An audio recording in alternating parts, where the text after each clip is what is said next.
ladies and gentlemen. I hope you are doing great, guys.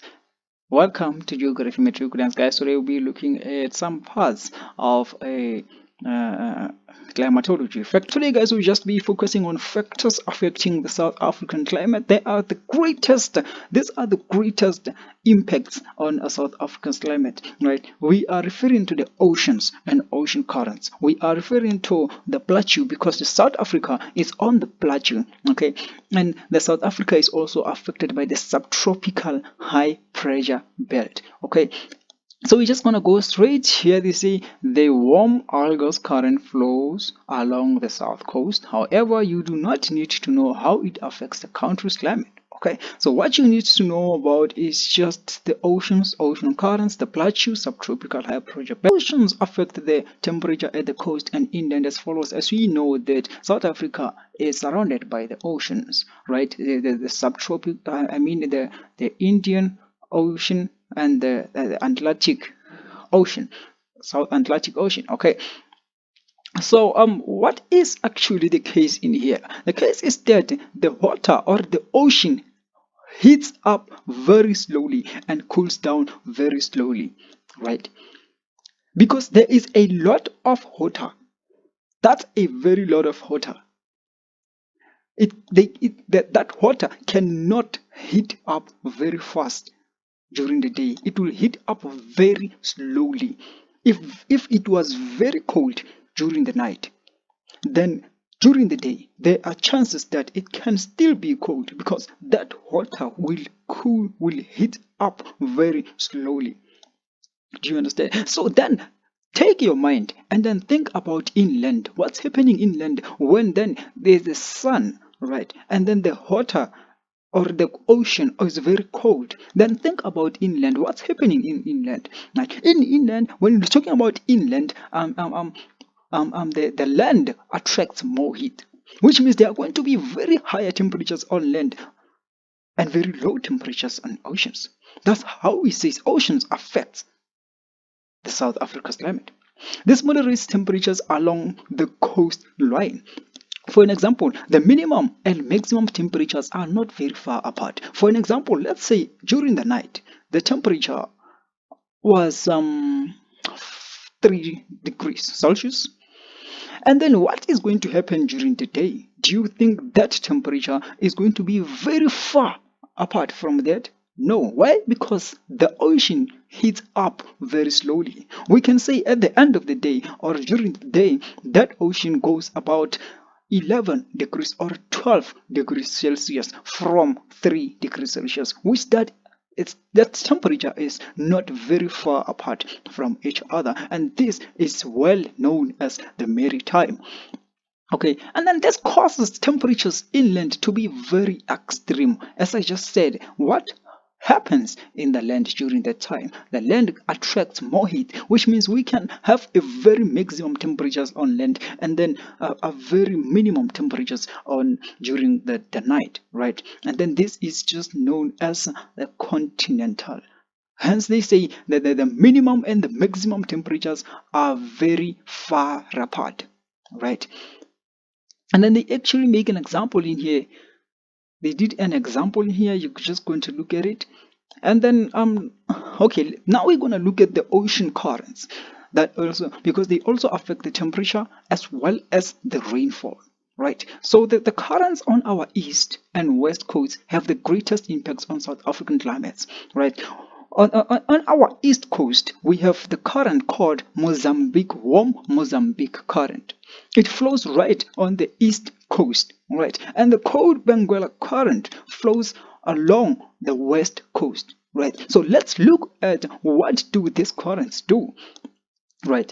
The warm Mozambique current causes higher temperatures and more rain on the east coast, right? Which these places affecting the coast, the places such as Durban on the east coast, right? And then the cold Benguela current causes low temperatures and less rain on our west coast, which this current affects places such as Cape Town, right? The places that are just on the west of South Africa, but the places that are on the east of South Africa are going to be affected by the warm Mozambique current, because it's on the east and they are on the east. Okay, so hence we say this is just another thing, because when looking at the east and the west, it's just a different temperatures at the same time, which then this affects the climate, the South Africa's climate. Okay,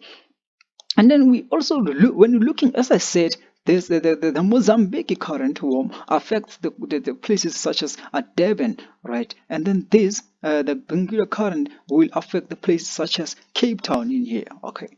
And this is how it goes. Um, okay, let's look at this figure in here. This figure shows seasons in which rainfalls is received in South Africa, okay? Okay, so the black arrow shows how rainfall decreases from east, okay, from this side, from east across the country, mainly due to the Mozambique and Benguela currents. The black arrow shows how rainfall decreases from east across the country, mainly due to the Mozambique and Benguela currents. The east coast gets rain all year, so it will have a higher rainfall, and the west coast is an arid or a desert. It's a region, so it serves very little rain. Okay, so we're talking about this black arrow in here. We're talking about that there is a lot of rain at that side. As we said, the east coast gets rain all year. Okay, so there is just a lot of rain this side and a very few rain this side. But this side is very warm and this side is very cold. That's what you're saying. Hence, they say the arrow starts from where there is actually a lot of rainfall to where there is a very low rainfall. Right. So as I've said, we don't have to look at this. You can just look at Mozambique current warm.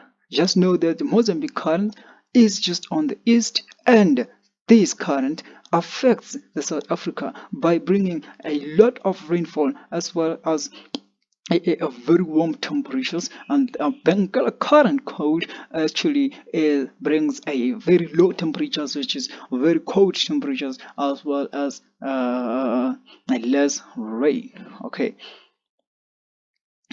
and then when you go to the straight to the Plateau in here, South Africa's climate, Plateau, ladies and gentlemen. Okay, I'm just gonna scratch out this thing so we can actually see what I'm doing in here.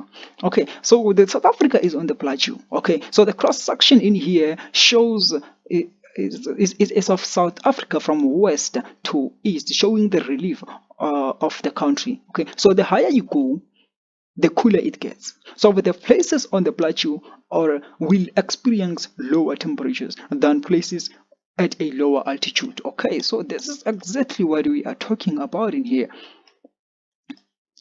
So this is going to be the higher altitude and this is the lower altitude. So when talking about the places that are in lower altitude, these places are very warm, right? And then when talking about these places in here, these places are very cold. Okay, these are the cold and then these are the why? Because there is a very low temperatures right in here.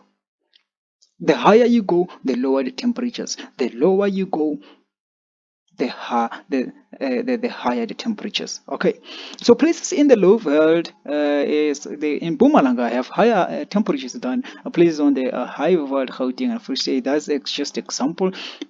Okay, so this is how the plateau affects the South Africa's climate. Is because there is a lot of mountains in here. So the places on mountains they actually gets cooler sometimes than the place gets more cooler than or cold than the places that are just down or a lower altitude. Okay, I think that makes sense to you. And then we're just gonna look at the last the factor that affects the South Africa's climate, which is the subtropical high pressure. When talking about the subtropical high pressure, they were talking about the three high pressure cells. No, so we have a South Atlantic high pressure in here, the South Indian high pressure, the Kalahari high pressure. These are going to be there every time you write an exam. They are going to be on your synoptic weather map, and there you can be asked questions about it. So make sure that you know them. Okay, but you're gonna get on them right now. So they say here they gave you a simple a tip in here. They say to prepare well for the exam and understand this topic. Better find out how the Kalahari high pressure causes the plateau to receive summer rainfall only. Okay, so the Kalahari high pressure in here, you can know about these ones, but focus too much on the Kalahari high pressure. Okay, so they say the South Atlantic high pressure in here causes cool, dry winds to blow onto the southern western Cape, affecting this places this side.